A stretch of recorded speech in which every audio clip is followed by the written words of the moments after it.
challenge for us. Good morning. If you can please turn off your cell phones or put them in the vibrating mode so you take care of your calls outside the room. I'd like to have your attention because we're going to miss to listen to a message, a civil protection message, in case of any contingency that might occur.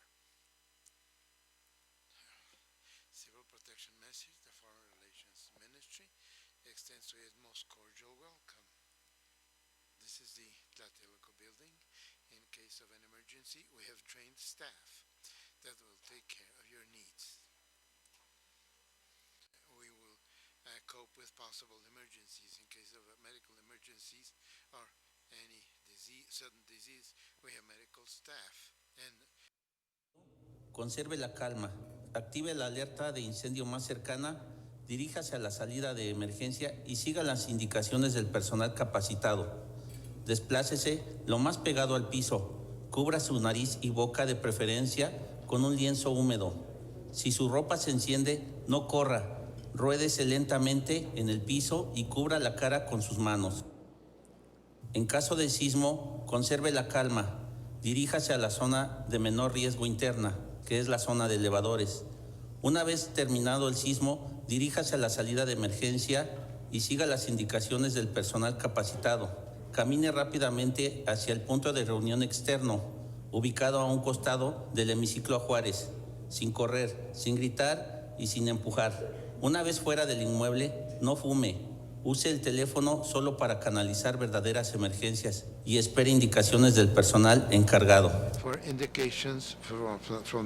En caso de eventos violentos por manifestaciones, conserve la calma, no discuta con los activistas, elimine todo aquello que lo identifique como parte de la Secretaría, como lo son credenciales, uniformes, chalecos o chaquetas. Manténgase alerta y aléjese de los conflictos violentos. Si no es necesario, no regrese al inmueble en un tiempo prudente. Protección Civil les agradece su atención. Bien, muchas gracias.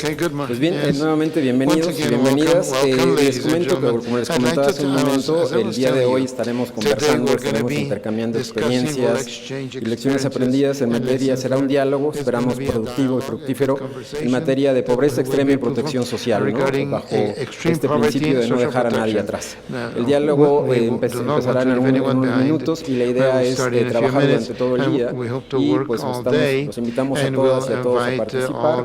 ¿Cuál es la forma de participar? Pues escuchando atentamente, número dos, si tienen preguntas, pediría que levantaran la mano para que ya sea les acerquemos el micrófono o ustedes, algunos que ya tendrán por ahí un formato de preguntas o comentarios, que pueden hacer sus preguntas y comentarios para hacérselos llegar a los panelistas de los distintos paneles que tendremos. Y también quisiera comentarles que esta sesión está siendo transmitida en vivo en live stream y está siendo transmitida para muchos de los países que son socios de estas alianzas globales para la protección social. Así es que, pues si quieren salir en la foto, hay que comportarse bien, ¿no? Entonces, para que salgan todos muy bien. Entonces,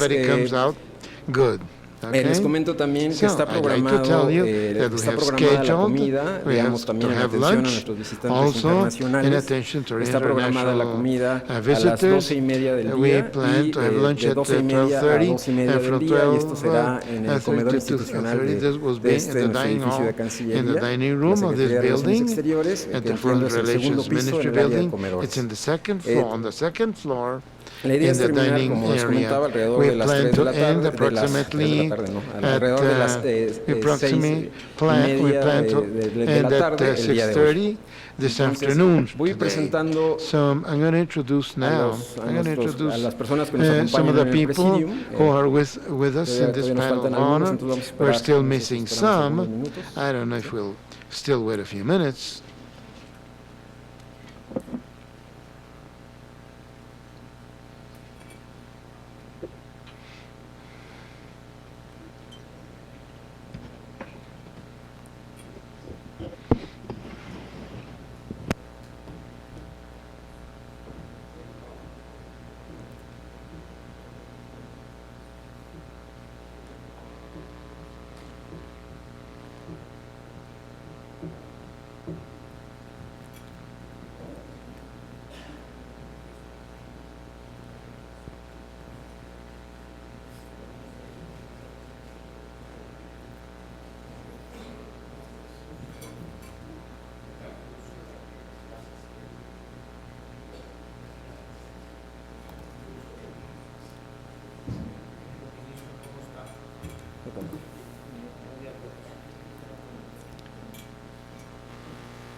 Bien, pues muchas gracias por la paciencia. Thanks for your Permítanme patience. presentarles a las And personas now que nos I will acompañan introduce the el people día de hoy with en el us presidio. today in this panel of En honor. primer lugar, les presentaría First a of all, Francisco Guzmán we have Ortíz, jefe de la Francisco oficina de la Guzmán Presidencia de la Ortíz, República. Head of the Office of the Presidential Staff.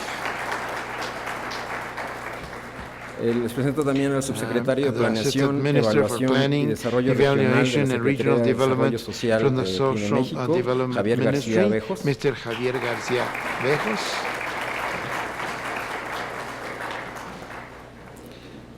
También quisiera presentarles a Magaret Grosh. Ella es asesora principal del programa de protección social y trabajo del Banco Mundial.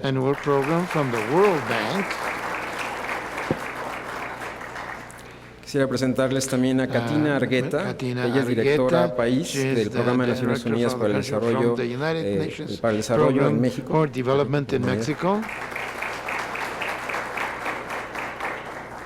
A Pungky Sumadi, él es viceministro de Población y Asuntos Laborales de Indonesia.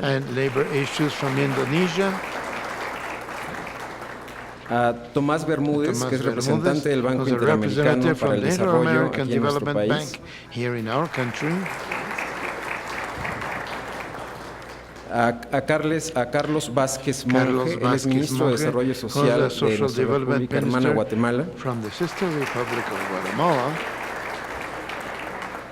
A Filiberto Ibáñez Juárez, Head of the Social Development Ministry.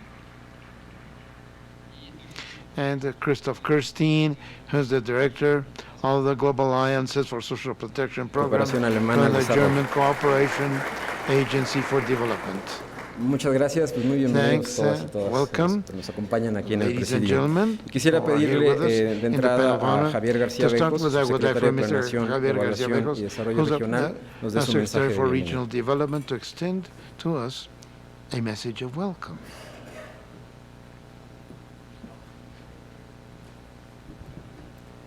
Muy buenos días, tengan todas, nuevamente muy bienvenidos a México, es un placer que estemos todos juntos y reunidos en estas instalaciones de la Cancillería y saludar con gusto a Francisco Guzmán Ortíz, jefe de la oficina de la Presidencia de la República. Agradecemos muchísimo la presencia. Saludo también a todos los funcionarios internacionales que nos acompañan.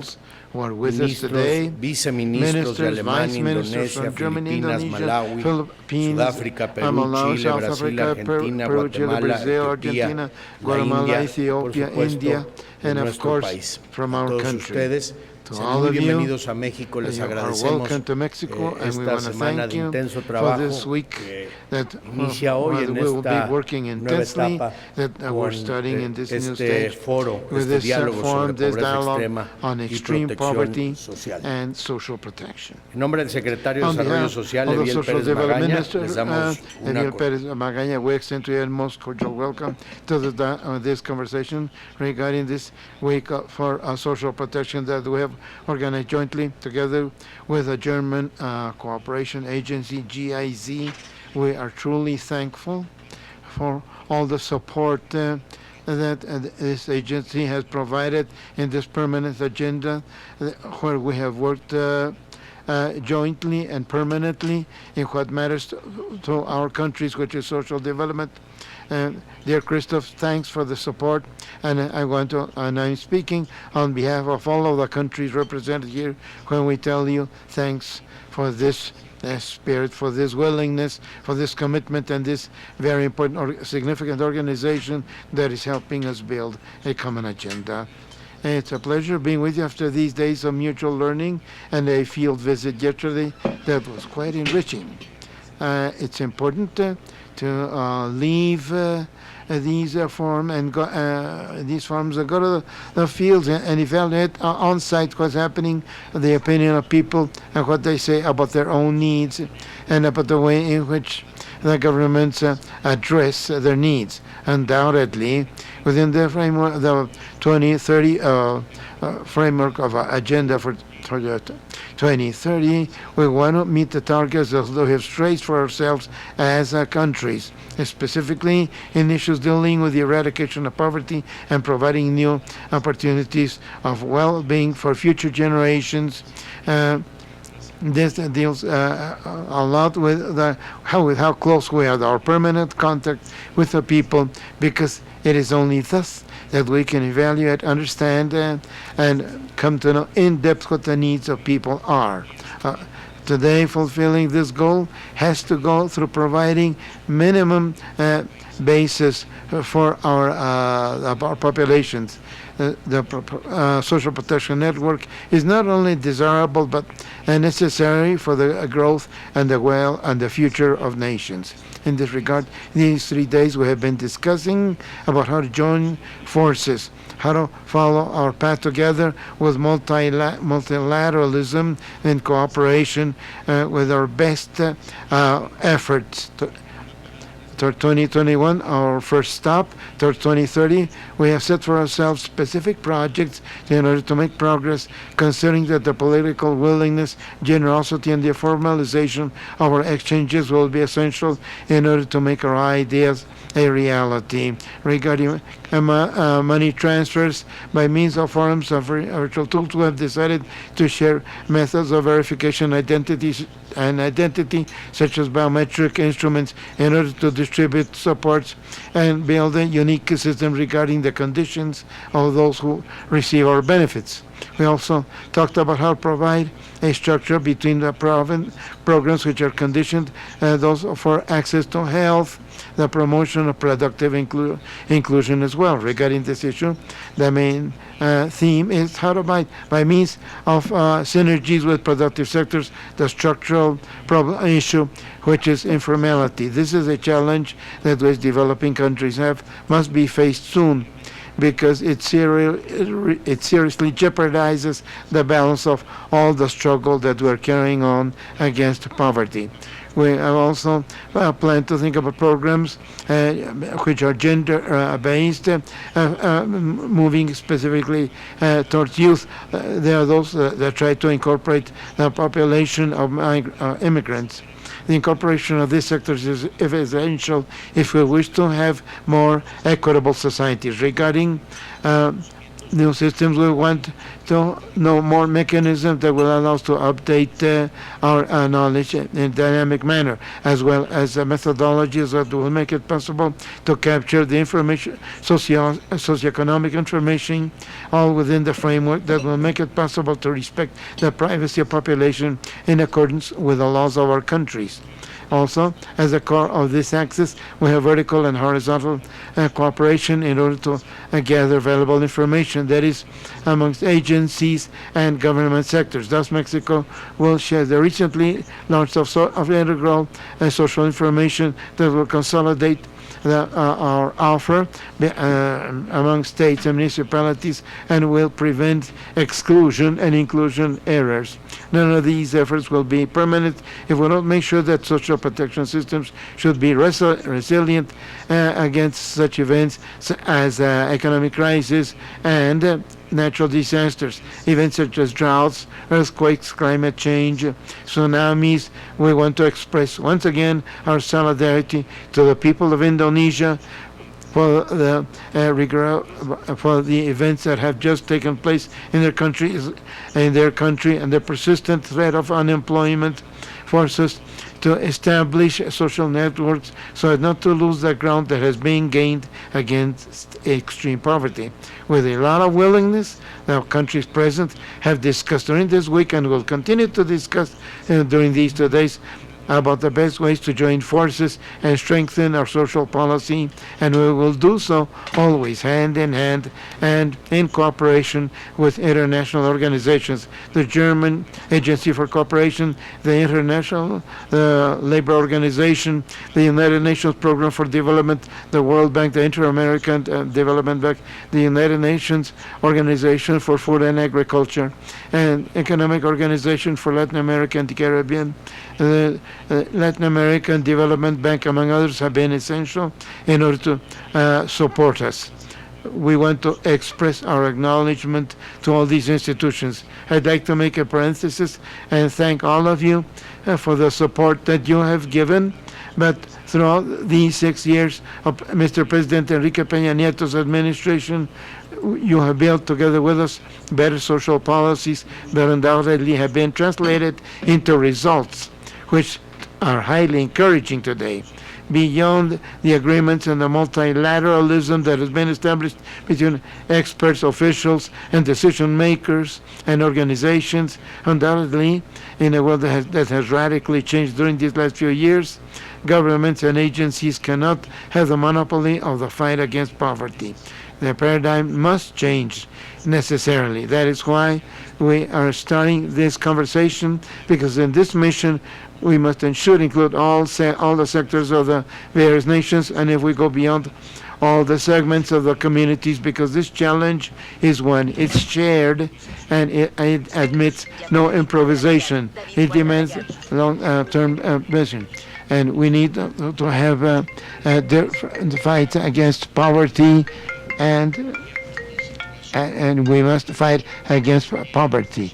This requires that we should fight against poverty, and in our country, I think I am very glad to have the head of the presidential office.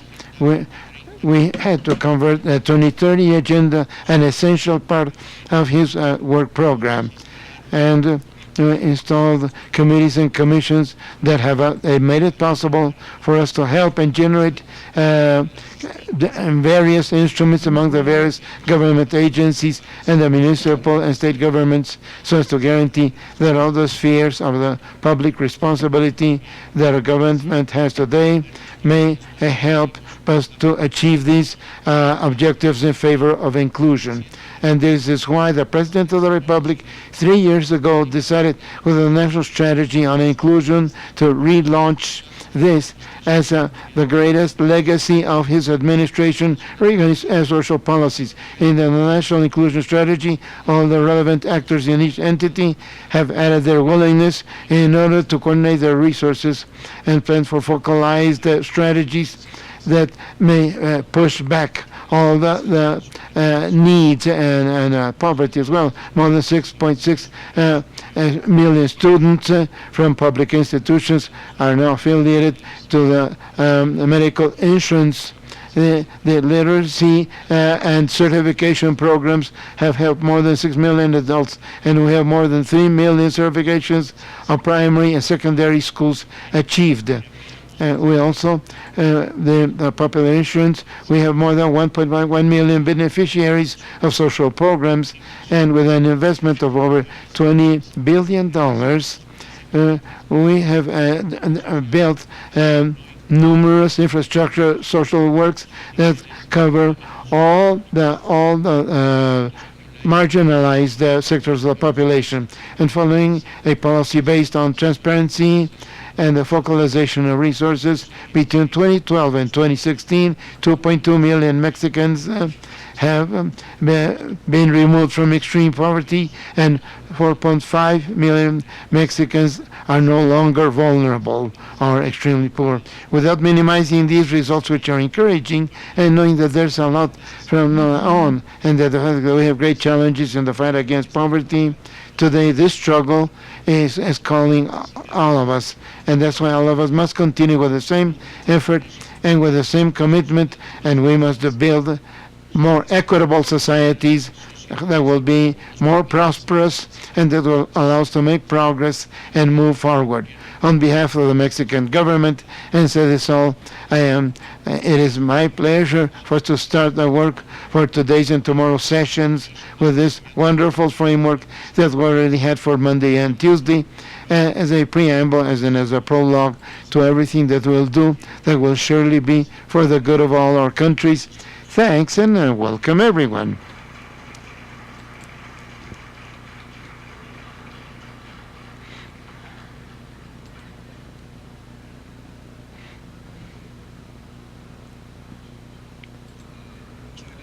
Thanks very much to Mr. García Bejos for his kind words. Also the good news and the summary of the work that has been done thus far. I'd like for Margaret Grosh, main advisor for social protection and work from the World Bank, to deliver her message.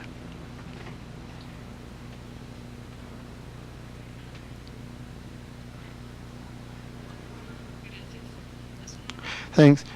It's an honor to be here with you, Mexican citizens, and I guess I come not only on my behalf, and for me it's a great honor and a great pleasure to be here, but also on behalf of my two bosses, the maximum head of social protection and employment, Mikolowski, and the country director for Mexico, Pablo Saavedra.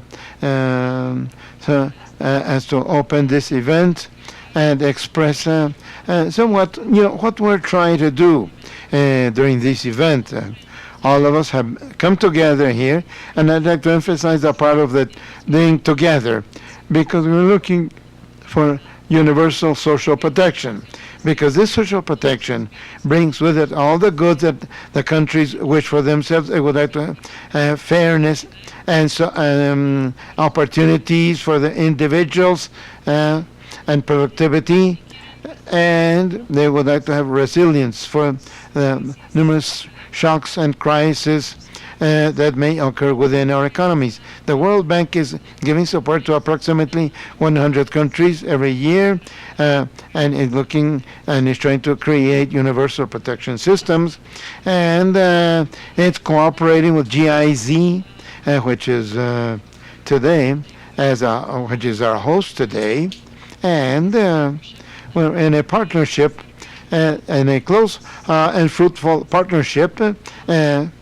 And we're interacting with Mexico, and we have been doing so for many years along these paths in different roles. Sometimes we bring in innovations or lasting commitments that have taken place, and sometimes we have a friendly and constructive criticisms for things which have not yet been solved, issues that have not yet been solved. So many times we provide funding, and sometimes we provide technical assistance. Along all these lines, we have played these roles in numerous sectors, but regarding social protection in particular, now we have had pilot programs in Campeche that gave as a result what came to be the program of opportunities known as Prospera. And during the last 5 years, we have been working with Cedesol and the creation of instruments that may be more integrated and effective. The social protection programs, both of them according to Cedesol, and also concerning involving other government agencies.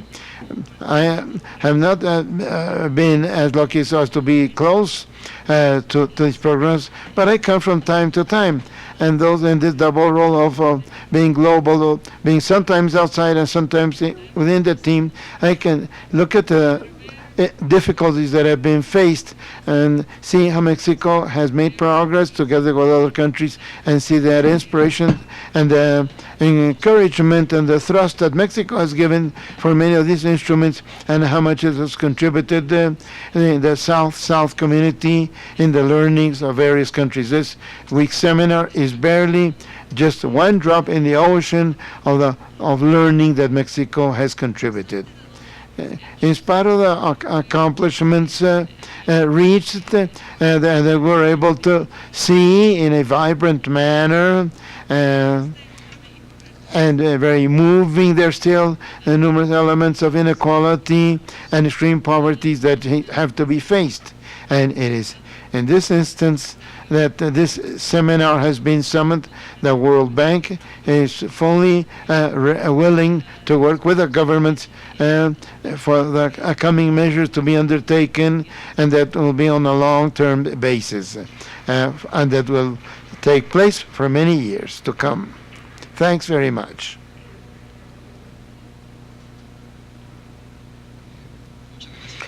Thanks very much, Margaret. thanks for your kind words and for all the support that the World Bank has given our countries in order to make progress and along the path of social protection and helping us to overcome the challenges that we still have ahead of us. Now we have Tomás Bermudez, representative from the Interdevelopment Bank, and I would like for him to give us also his welcoming message. Good morning and welcome to Mexico, all of those who come from near and far. I want to thank Cedesol for the organization of this event and for an excellent agenda presented by the German Cooperation Agency. Thanks for all of those who are with us here, Francisco and all my peers here from international agencies. Thanks for being with us. And besides working on the identification, mitigation, and response to risks that jeopardize the living conditions of the population, especially the more vulnerable sectors, social protection programs seem to include the full community. We address the groups that have been left aside. We want to have we want to be successful, and we want to develop capabilities and skills and to develop a social insertion that's productive, that will make it possible for individuals to generate energy and opportunities. In Mexico, much has been done in the coverage, maybe less in the quality of public and educational services. But if we're talking about challenges and the path that we still have to move through, I'd always like to emphasize the achievements reached. And Mexico has achievement goals. For example, the death of mothers has gone down and gone down to 38 deaths for every 100,000 women. Chronic malnutrition among vulnerable children went from 48% in 1999 to 26% in 2012. As far as education, 96% of boys and girls from 6 to 14 years of age are attending school, against 86% in 1990. Assistance in a higher education institutions has gone from 33 to 59% between 1999 and 2014. The progress is clear, but also the challenges are quite clear. These progress represent an intrinsic good because it's positive and valuable. The fact that malnutrition is affecting fewer children, that attendance to primary school is being increased, and that the gaps between boys and girls have been closing. And we want for young people and adults to manage a productive insertion in society. They should have the elements in order to become successfully inserted in the labor market, and we have independent income that will allow them to live in a sustainable manner above the limits of poverty and vulnerability. Mexico faces various challenges here. The economy has not been able to generate productive opportunities in the labor market to absorb the millions of young people that every year come into the population that can work. And if this is not achieved, we will not achieve the results we expect. This is a critical agenda, and we cannot lose sight of it. Looking at the agenda and the program that you have for these times, my attention was called to the fact that maybe in an explicit manner you did not include having information technology in the way in which the service, the social protection service, is provided. Advances in technology compels us to think in a different manner about how social protection and social inclusion will take place. In Mexico, we've seen interesting experiences that have come from the programs for the people that most need them. For example, the program known as My Health, taking advantage of high penetration of cell phones, for example, for children and for mothers. In Colombia, there's electronic payments for housing, together with financial education schemes by means of tablets. And also, there are innovations such as optic recognition for the immediate use of text, such as written optic text that's being tested in Honduras in order to validate responsibility for health. as well as the development of localization algorithms in Puerto Rico by means of the Keyo platform, and the use of digital images for the identification of poor areas with automatic learning, such as what took place in El Salvador. New tools and platforms and technologies can be used in order to have a more efficient social inclusion agenda and try to eliminate extreme poverty. That this is a goal that can be reached, and we must be aware of all this progress made. Today we'll talk about social protection policies. We'll emphasize inclusion of people and the families that face the greatest challenges. Undoubtedly, knowing about other expenses will help us improve the design, implementation, and the result of policies in Mexico. This is the potential of these events, and we want to congratulate Cedesol for the invitation to be with us today.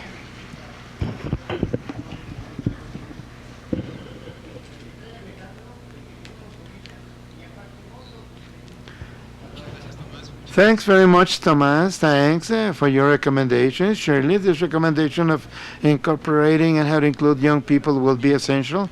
And as well, you might like to be more explicit. There was an exchange regarding how to incorporate the information and communications technology in the supply of services considered in social protection. We already had champions such as India and Indonesia, Chile, Brazil, and the Mexican experience to be considered. And now I'd like to ask Katyna Argueta, Director for the United Nations Program for Development, to share her experiences with us.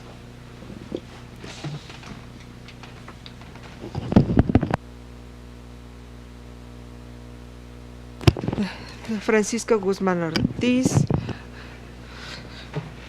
Javier García, from Undersecretary for the Social Development Ministry, ladies and gentlemen, members of the panel, also representatives of the different governments that are here with us, ladies and gentlemen from all of us friends. Global population is being estimated 7.5 million of inhabitants, and approximately 783 million live with less than 1/90 of an American dollar per day.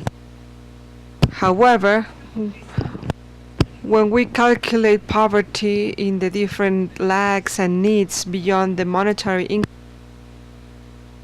this figure is being doubled, and almost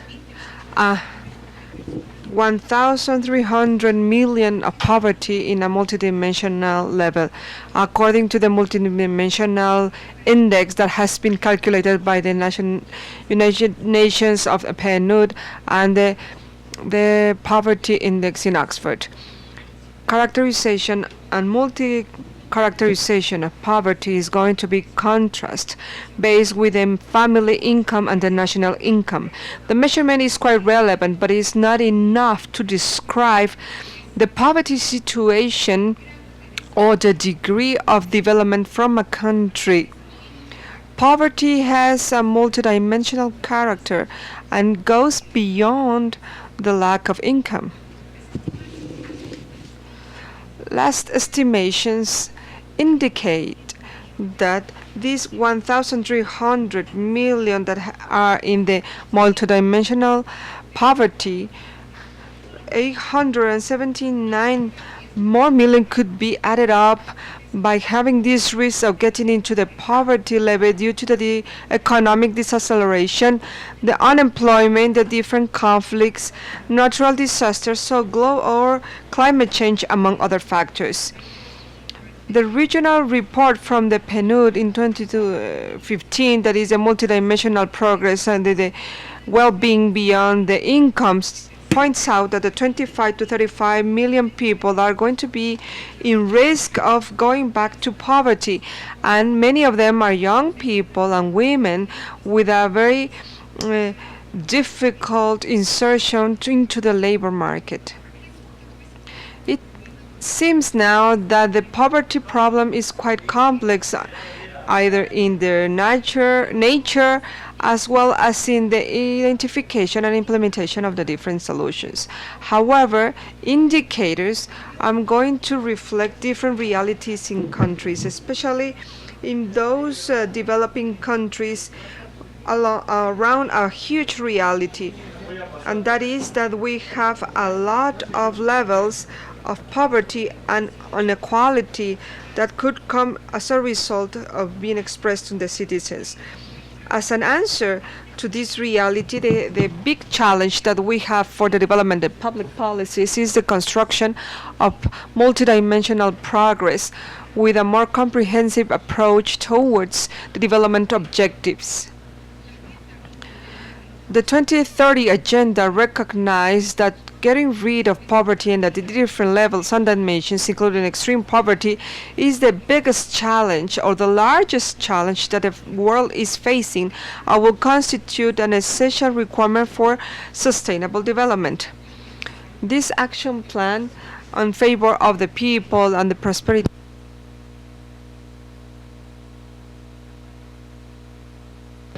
for their development and trying to better the well-being and the economic level, along as we can look for the three dimensions of sustainable development. That means inclusion, social inclusion, economic development, and environmental protection. This agenda implies to move towards in these three dimensions and the interconnection of every of the objectives. There's no doubt that one of the conditions for getting rid of poverty, OSD 1 and OSD 10 respectively, is an economic growth model that will create a lot of employment, or SD 8.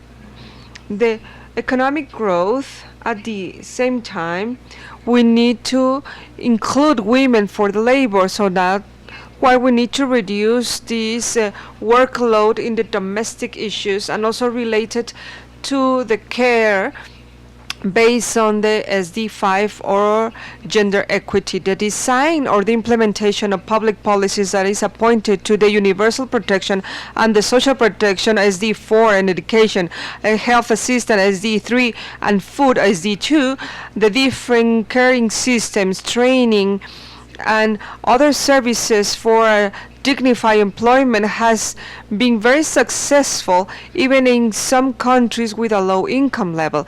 One concrete example is here in Mexico on this Prospera program. The strategies for a sustainable reduction of poverty should also consider the access to clean water and safety SD6, especially in rural areas. In order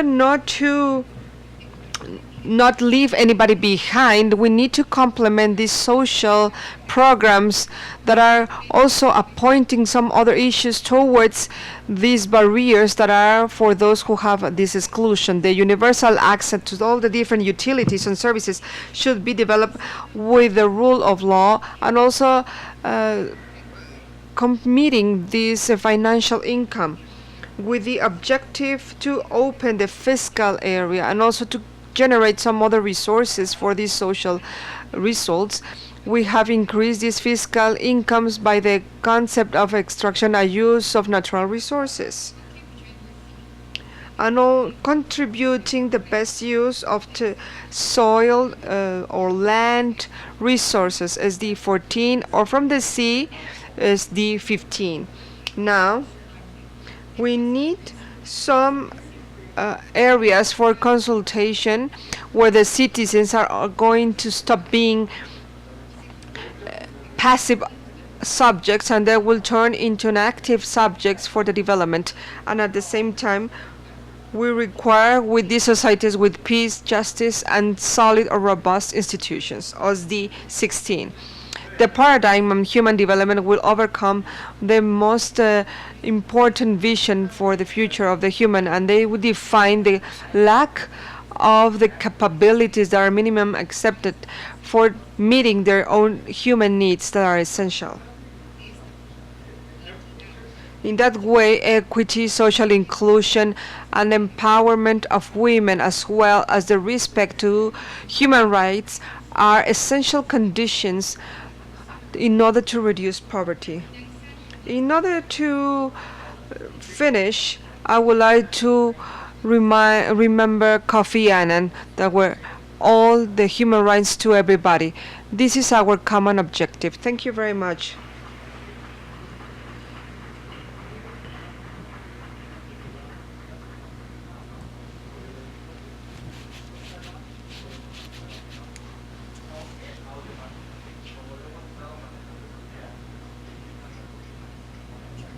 Thank you very much, Katyna. Thank you to remind us that the common objective is this, and also to remind us that the way to move forward is to guarantee the integrity of the human beings and getting closer to these objectives as to the SD17, to get all these alliances and to get all these areas for learning, and so we can overcome all these tackles or hurdles. I would like to ask Pungky Sumadi, Deputy Minister for Population and Labor Affairs of Indonesia. He will give his speech in English, so if you need to use the translation devices, you can do so at this moment. Thank you very much.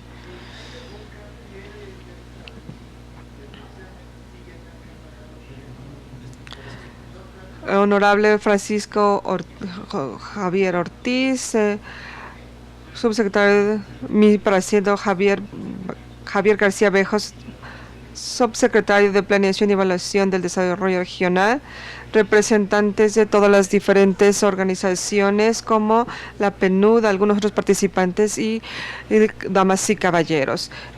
Realmente agradezco por esta invitación y la bienvenida que nos dieron desde el primer día en este evento. Especialmente estoy muy agradecido por su simpatía, sus condolencias tan sinceras que me dieron por el evento y el suceso del tsunami en Indonesia. Me parece que es un momento muy oportuno para estar hablando de la protección social, y es por eso que estoy aquí, para poder aprender de cómo lidiar con este tipo de situaciones. Pero hablando de esta protección social, simplemente es una parte específica, pero sí me gustaría compartir algunas de las experiencias que tenemos a nivel regional en los últimos años, porque tuvimos esta crisis financiera badly hit by the crisis. We didn't have complete social protection agenda, even the programs, and then actually what we had at that time is very small social assistance. For example, in the productive inclusion areas, we had 7 programs. It is all carried out by the central government. We have 42 social assistance programs, and our social security program is very small, very limited, underfunded, and it is very limited only to government officials. So by the time we had these programs, and after learning from the crisis in 1998, we tried to do a lot of things. We need to reform everything about social protection agenda in Indonesia. What we did actually, we made rigorous evaluation of each programs in the assistance area, social security areas, and we also rearrangement all the institutional elements of the programs and the consolidation of the programs, and also realignment of everything we have under the social protection agenda. We understand that actually targeting is the main issues, because we had all subsidy program. Everything related about subsidy program is actually applicable to everyone. So the poor and the richest may have enjoyed the subsidy here. So that's why we need to have the poverty census. And that brings us to the idea of having the unified database for the implementation of our next social protection programs here. And then the most important thing about this is that actually we reform our budget policy. So we had lots of subsidy for oil, and then we reduce it. We use it to finance development programs, especially social protection. We would like to use our own resources as much as possible, so the resiliencies of a national budget will be stronger and stronger here. And just to give you an idea that actually we are able to maintain our budget deficit around 2.1 to 2.7 of our GDPs annually since 2005. So after working hard on reforming our social protection agenda, now we have a universal coverage on the social security, especially for the health social insurance program, work-related social security programs covering pension, for example, old age, work injury, death, and the other one is actually social assistance, which we have for 3 pillars. One is actually targeting the individual or the family targeting. This is actually covering the programs for scholarships, food stamp, energy, conditional cash transfer. This is actually what we learned from Mexico, from Oportunidades in 2007. We learned a lot from you. We read lots of evaluation materials. So we thought this is a good way to do for doing the family-based social assistance program. So thank you very much to the government of Mexico. And in this conditional cash transfer, we are able now to expand the beneficiaries up to 10 million families, including the elements of disability and poor seniors that in the program. And the other one related to the productive inclusion. In the past, we have started with projects for a community-based approach, and now we use the Village Fund as the main program for productive inclusion. And the third cluster is actually for the microcredits for the small and medium enterprises and the micro enterprises as well. So after having said about this, whatever we had since the past 20 years, let me just explain that we have achieved about 24.2% of the poor people in Indonesia in 1998. The poverty rate was about 24.2%. Now, 2018, the poverty rate is about 9.8%. And when we talk about the extreme poverty, usually in 1998 was about 12 to 13%. Now it became 3.8%. Now, having said that we have done so far, it doesn't mean that actually the job is close to end. No, not at all. Even though it is 9.8%, it means 26 million poor people that we still have to deal with. So our job is still a lot there, so we need to work harder and harder. And let me just end my speech here that actually I'm very looking forward to learn and share whatever we have to share with you and whatever we can learn from you, especially on the issues of the productive social protection and the adaptive social protection agenda. Thank you very much.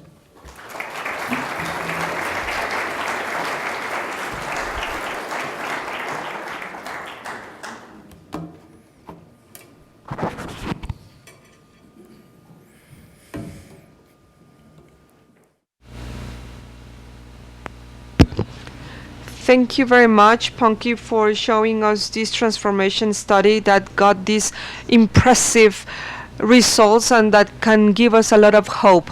Now this is a part of an exchange of the interest of all these participant countries, and one of these common things is how to face in a more efficient and in a more resilient way all the different crises through the social protection and in an adaptive way. Thank you very much for your words. I would like to ask Francisco Guzmán Ortíz, Head of the Office of the Presidency of the Republic of Mexico, to provide his speech, please.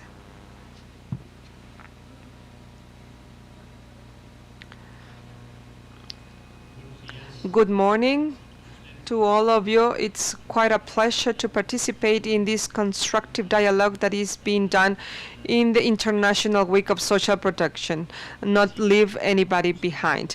Let's receive a greeting from the President of the Republic, Enrique Peña Nieto, for his government. In order to have this more inclusive government has become a priority. He asked me to welcome you to Mexico and to reiterate his thankfulness for the SDO 70 and create different alliances for development. I also would like to reiterate my condolences or my sympathies for the Vice Minister for the Labor and Development in Indonesia, and we heard in his speech this is quite a resilient nation, and we know that this crisis will be overcome successfully.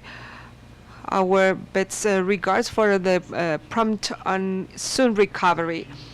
Thank you for the organization for this event. Also, thank you to the Foreign Affairs Ministry for allowing us to use their facilities. Also to thank you for the international cooperation and for being here with Mexico, not only in the social protection policies, but also in going with us in the different instruments for the Agenda 2030.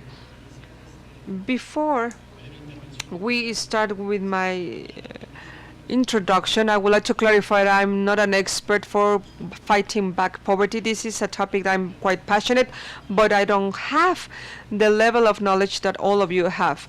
What I can offer to all of you is a different perspective on how the social protection policies are seen from the presidency level, where all these different visions are getting together of the different agencies and bodies, as well as in the different levels of the government.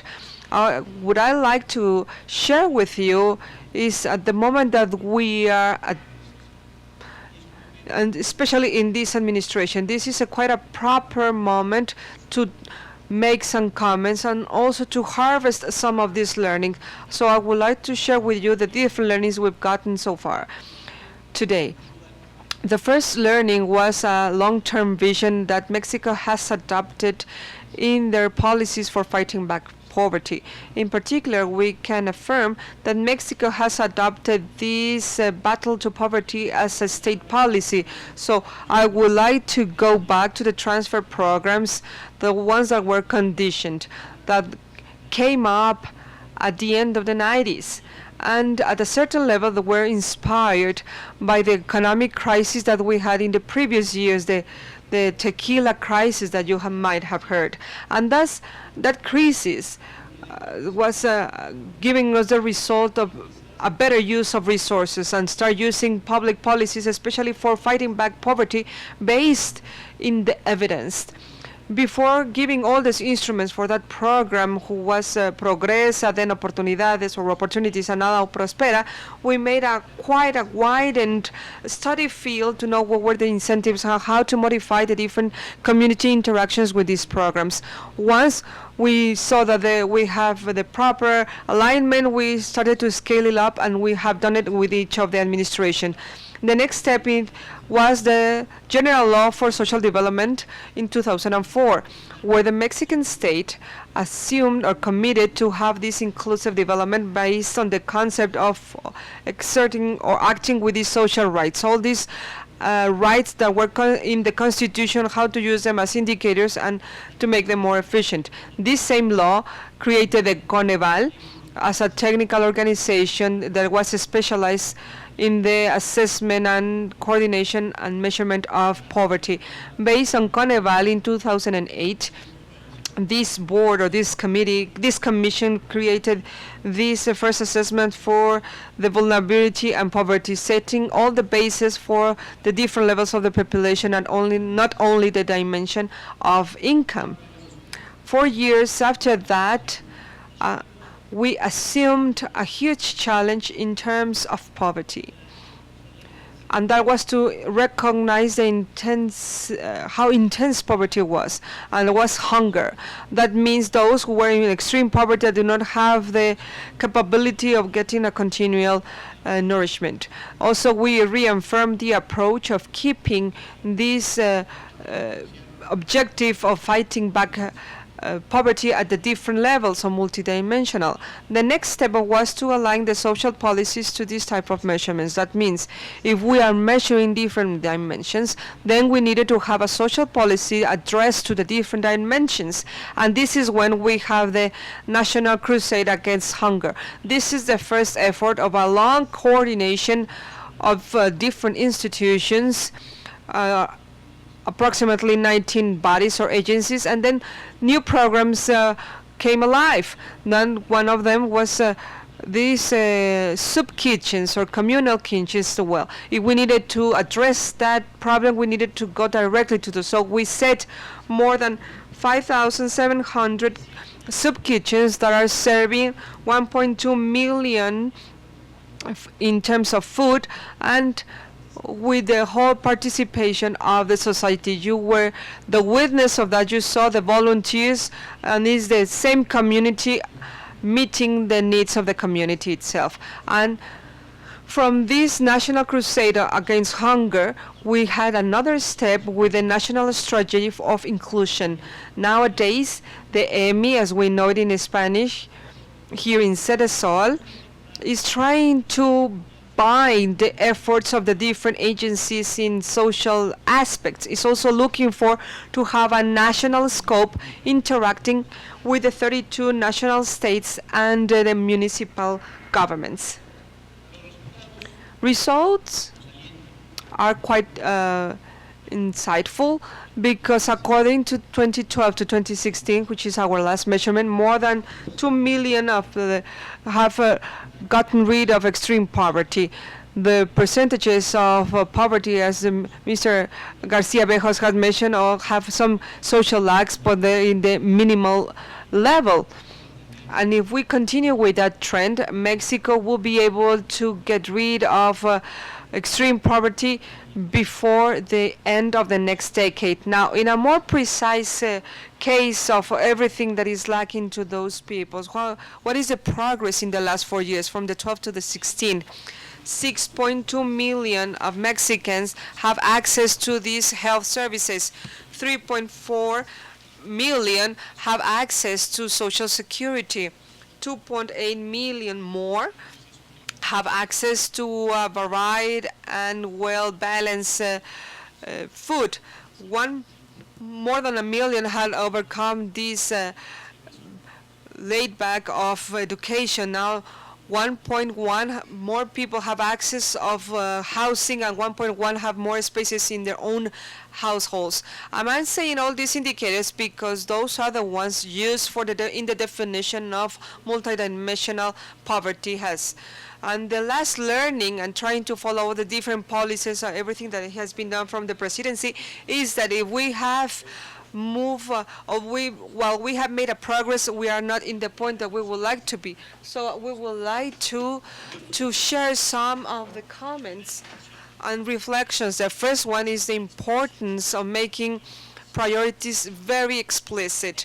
In practice, as you will see, there are some budget challenges, and then we need to define what is the focus. And one basic definition is if we are going to prioritize a social policy that is going to be with a larger scope with intensity. And what do I mean with that? Well, with a broadened scope is going to cover more people, but not necessarily will address the most important needs, maybe the most superficial, that maybe and make that one segment of the population can leave that segment. In that case, a scope of policy could be quite perceptible. However, you are not addressing the needy ones. And this is where we have this social policy with intensity, the one that the poverty conditions are more extremes, where all these social problems could be up to 6, and the investment per person that you want to help and to help them to leave poverty is even higher. So a government needs to define if they want to be with a widened scope or more intensity. We decided it was the second one, the best way to go, and go to the core of the poverty and the extreme poverty where we have a lot of hunger. And the results were that we stop the growth of poverty in general terms from 2012 to 2016. In 4 years, the poverty only increased 68,000 people. If we compare it to the population of the whole country, is 0% of growth. In 2010 to 2012, it had increased 500,000 of people. So, in general terms, the poverty is being stopped. And the most important thing that I have already mentioned is extreme poverty has been reduced in 2.15 million people. A second afterthought, we need to continue making progress in the national consolidation and the national coordination of social policy, and not only on a federal level. At the federal level, a lot of progress has been made in the coordination of agencies, but we still need to go down towards the next levels. Why is this relevant? Because we need to link up and coordinate the social policy at all levels. I'm going to give you a fact that we should feel proud of, but no. In Mexico, we have 6,489 programs of social development actions at all levels. 150 are federal, 2,528 are state, and we have a large number of the municipal programs. And they have to be revised because not all of them are contributing successfully to the reduction of poverty. In the best instance, maybe all of them are contributing, but we have to choose those that do the most good. In my opinion, legal standards and technical standards should be established, which are the highest in order to authorize resources for new social programs or to provide continuity to those already existing. And of course, evaluations of social policies should be of a more compulsory nature regarding the allocation of resources, and therefore we need to evaluate the impact that any program may have.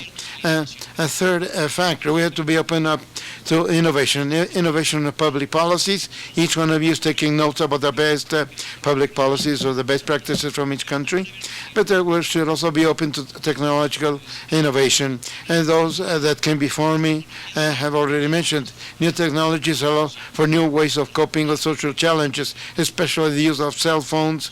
Opens up a full fan of things that were previously unimaginable. I won't go into detail because you know more examples than I do. My fourth idea, inspired by the 2030 social agenda, is that we have to rethink and evaluate social policies from the three dimensions of the 2030 agenda. That is a social, the economic, and the environmental, with emphasis on two evaluations. The first is, what impact are our social programs having upon the formality and productivity? Are we contributing or not? Long-term productivity. We must have programs that solve an immediate economic need. But we have to increase productivity.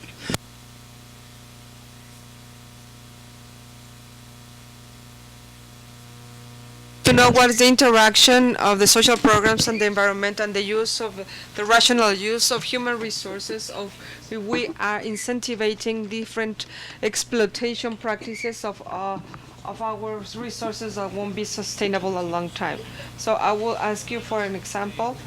Now, these agricultural programs, we decided to combine it with the protected areas. It seems that it was quite obvious, but it hasn't been done. And if we have all the people that is going to receive the resource in terms of agricultural aspect, and it's also in a protected area, then we need to use a different instrument. It couldn't be these natural instruments, so they can start doing these traditional agriculture practices.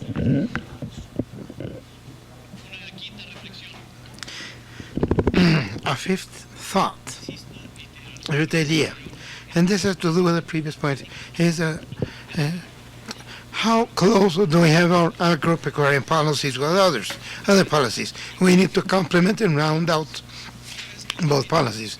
Sometimes the agropecuarian policy is just a social policy, and not necessarily are we increasing productivity. We're just having productive projects socially, but they don't incorporate the best in agropecuarian technologies. Coordination among both sectors is essential, especially in countries with low or middle incomes, and a large part of their poverty is still in the rural sphere. The sixth afterthought, there are not that many really, is linking poverty to cross-cutting need. Here we have equality of gender, not only as a catalyst for development, but also some other things such as childhood, the first childhood, youth, teenagers, Indian peoples, and elder citizens. In the case of Mexico, we have institutions and systems that address these needs. From now on, we're going to have a closer link between those institutions coping with poverty and those that cut across lines in our social efforts. Seventh, we need to acknowledge the importance of the macroeconomic spheres. Many times from the point of view of social policies, simply what we're looking for is more resources for more people and reach more people. This is a legitimate and important ambition, and even more so if we have good social programs. But fighting poverty has to do with building up skills and consolidate properties. And economic crisis cause capabilities to become obsolete or underused, and property in many instances is destroyed. Those who are socially responsible also have a responsibility in the encouragement for promoting tax policies which will have be a long-term basis, and this may be quite theoretical. But it really is practical, rather. When we had an increase, for example, in the international price of gasolines, well, there were three options. Either we will no longer subsidize gasolines, or we would reduce social programs, or we would become indebted and put in danger our macroeconomics. And we said macroeconomy has to be protected because without it, social programs would practically become eroded, and this is a note. If we lost the support, the macro financial support, then there came another difficult decision: remove subsidies for gasolines in order to protect social programs. And why? Because we have proof that a subsidy for gasoline was totally regressive. Well, otherwise we had the evidence to see that our social programs are progressive. So once again, politically maybe it was costly, but once again, these decisions using the evidences that we had allowed us to maintain macroeconomic balances. And we overcame the juncture. And finally, measurements. I think that here all social policies are based on evidence, but here also we have to define what it is that we're asking for, what we want to measure, and if we're using the correct measuring standards. Because, one, we have all sorts of sources, information sources. And so surveys, through records, management records, maybe there's some that may be more reliable than others. But it's important that there should be debate and agreement about what to measure and how to measure. But then it's also relevant on a medium-term basis. Once we have defined what to measure and how to measure, what to do on a medium-term basis if we wish to modify this measurement of poverty. Because otherwise what we're measuring, there may be a new source of information that's more useful, more precise, more accurate. So defining methodology so as not to politicize the measurement of poverty, that will make it possible at the next time define clearly what the process is in order to update our measurements of poverty or our monitoring of poverty, and based on that continue making the best decisions. And finally, the term of learning. Always we must maintain the right level of ambition and update our challenges continuously, especially when we see that many indicators, fortunately, in terms of coverage, now we're talking about 96%, 98%, and so on. Well, it would seem that there's not much left to do. Well, you know, there's statistical errors. There was an under record that we were not asked that day, or things like that. Our societies must make progress continuously, and therefore we have to update the challenges. We shouldn't be satisfied in the measure that our previous measurement of poverty has been overcome and that we're already covered. The societies are looking for better development standards, and therefore the governments, those of us who are responsible for helping them or contribute so that our population may have the better living standards, we have to raise our standards. because if only we maintain a vision of urgency and ambition regarding public policies, we'll be able to maintain a sustained effort for years that is required by the challenge of raising the standard of living of all the people of the world and for no one to be left behind. Based on that, I just want to thank you all for being here in Mexico and for contributing to our learning, and as much as possible, we also would like to contribute to your learning so that all of us may build a planet where nobody will be left behind. Thanks very much, and it's a privilege being here with you.